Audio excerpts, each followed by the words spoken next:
Libra, and welcome to Live in the Solution. I'm your astrologer and tarot card reader, Mary Trimble, with your reading for January the 27th through February the 2nd. Let's go right into your reading. This is for your sun, moon, and rising, guys. All the links to the other videos will be in the show more section below. And if you'd like a personal reading, please click on this link here and that will take you to my website. And you can see what kind of readings I offer. Okay, this is for Libra. What wonderful gifts, guidance, blessings, and helpful information can you give Libra for this coming month? Sorry, for this coming week. Oh my God, it's late. Oh dear, dear, dear. 3 cards for Libra, please. Oh, there we go. Oh, well, there's two cards. So one more card for Libra, please. Oh, one more. What is going on? Oh, that's too many. Like 15 million came out then. Not that I like to exaggerate. One more card for Libra, please. Oh, again, too many. One more card. You have a lot of messages here. Spirit wants to tell you a lot, I think. Okay, one more card, please. There it is. There it is. Okay. And let's go to your clarifying cards, please. What wonderful gifts, guidance, blessings, and helpful information can you give Libra through these clarifying cards for January the 27th through February the 2nd? Please clarify. Okay. There it is. Please clarify.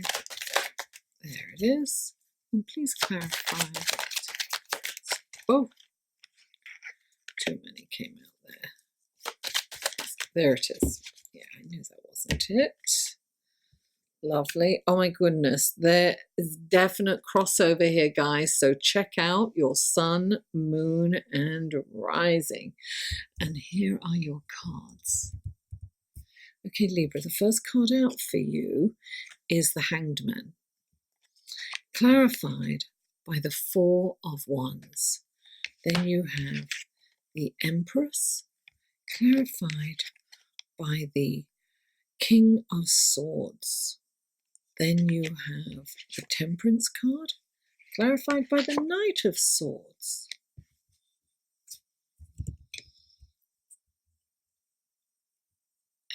Okay, now the first card out for you is the Hanged Man.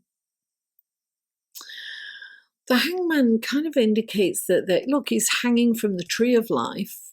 It's like he's sacrificing himself almost, but he's kind of looking at something from a different perspective.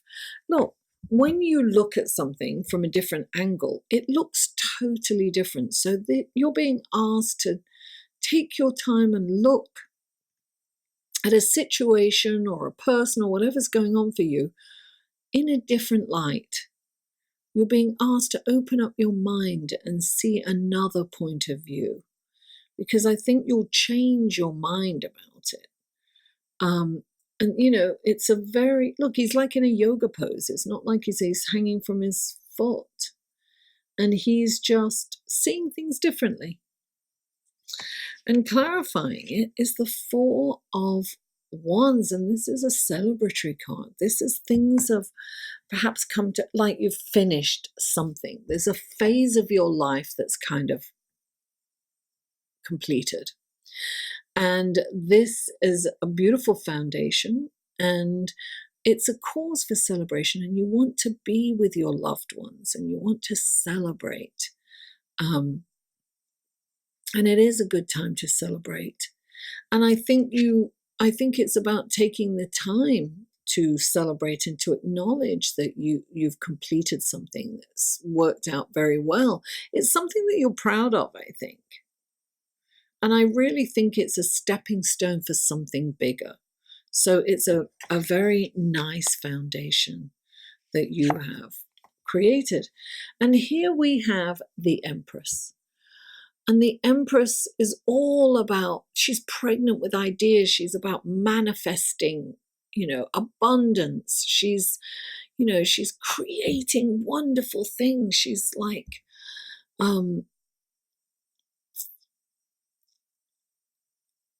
I think of her as Gaia, the Mother Earth. She's the spirit of the earth. She's the Queen of Queens, right? She's with the Emperor.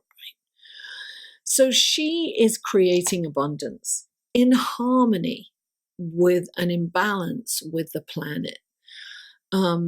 So I think you've got you might have some ecological ideas. You might have some ideas for, helping the planet, some sustainable kind of, products or something that's in alignment with,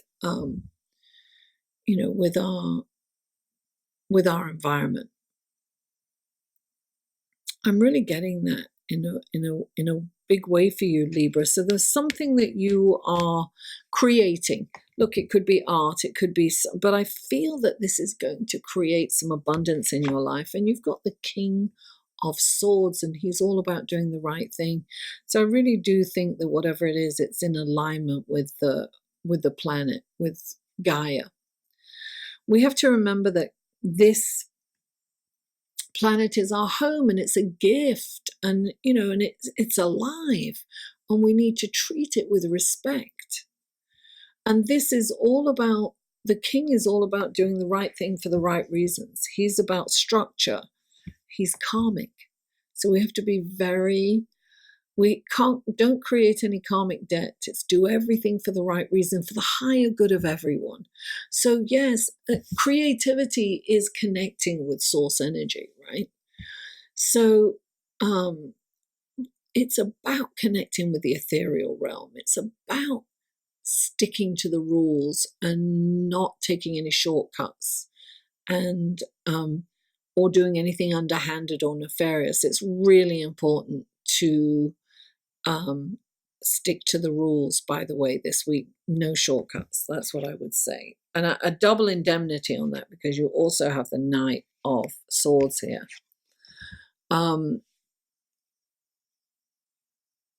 This is the Temperance card. And the Temperance card is all about everything in moderation.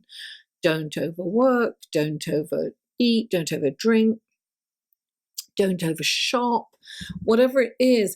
And we may have the tendency to do that because Neptune's around. We can be deluded about how much money we have in our bank, and we're like, yeah, I'll take that. Let me get 2. So it's really important to resist the urge to overindulge in any way. Remember, the mantra for the Temperance card is everything in moderation. And you have the Knight. Here I come to save the day. He's very righteous. He's the champion for justice. He's a little impulsive, right? So you have to be careful not to overdo it and be impulsive and do something that you may regret. So stay tuned for the astrology report, because that illuminates and will illustrate what this is all about. It's very much in alignment with what's going on astrologically. And also, listen, I have a Facebook group called Live in the Solution Astrology, and every 2 weeks I do a live feed there, and we look at how we are receiving the new moon or the full moon respectively. And it's a private group, so the link to that will be below, and just ask to join that. We have a lot of fun there. It's very positive. So stay tuned for the astrology report coming up right next. And guys, thank you so much for tuning in. Mwah! I love you all, and I'll see you on the other side. Hello, I'm so happy that you decided to stay around for the astrology report this week for January the 22nd through February the 2nd to see what is happening in the celestial sky for this week. And we start with Monday. January the 27th, Venus is conjunct Neptune. Venus is the planet of love, relationships, finance, and Neptune is the planet of creativity, kind of connection with the ethereal realm. It's also illusion and delusion. So these planets are both in Pisces. Now, Neptune, it rules Pisces, so it's at home in Pisces. And Venus is exalted in Pisces, which means that Venus can really express herself fully in Pisces. So this is a very strong energy, and they are conjunct. Now, this is kind of a very sensitive, kind of dreamy and romantic energy. This transit is about filling your world with beauty, art, music, that you'll see beauty in everything. You may even see a relationship through rose-tinted glasses. It may not be as great as you think it is. But on the other hand, you can also feel disappointed in a relationship because it doesn't stand up to your impossible standards. Because this is a very idealistic energy. Now, meanwhile, it's incredible for creativity and fantasy writing. So if you're a writer, it's brilliant for that. Any kind of creative endeavor, the visual arts, it's a wonderful way to channel this energy. Now, you can also be tempted to purchase a big ticket item, because there's no kind of foresight.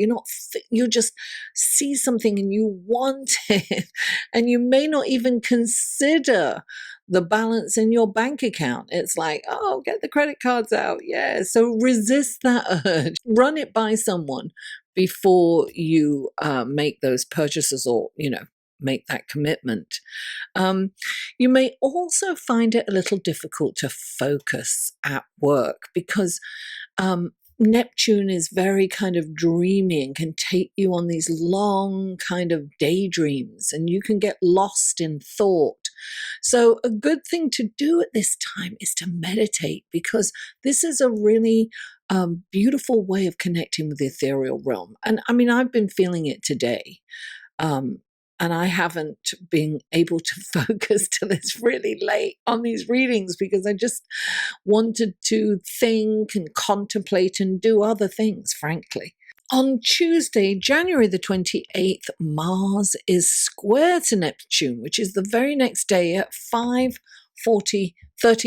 a.m. Eastern Standard Time, so it's kind of early in the morning. This, we're already feeling it. We've been feeling it for a few days. Neptune is a very slow-moving planet, so it will be feeling this for a while. So you may be feeling wiped out and tired. This aspect takes the wind out of your sails, it really kind of affects your self-esteem also. It can kind of make you paranoid or suspicious of people or their intentions, and take you on a journey of illusion, thinking that everyone is out to get you. It can be that. This is an energy that can have you gossiping or meddling in other people's affairs or business, and it's on, as well, you can be easily deceived by people, or, perhaps, look, if somebody approaches you with a get-rich-quick scheme and it seems too good to be true, it's probably a scam. So be aware of how enticing those things are, and up front, resist the urge to make any kind of major decisions on purchases or investments during this time. This is a really good time to retreat and to meditate, to go within. Use this energy to connect with source. Neptune is a really good way of doing that. So when you go within, Mars is, outward energy. So if you can go within, you can use that energy to connect with the ethereal realm. And, stay out of people's business. and work through your own issues instead. This is a good time to work through what's going on with you and to address anything that's holding you back. Now, on Friday, January the 31st, the moon is void of course from 10 a.m. Eastern Standard Time till 7:28 p.m. when it enters Taurus.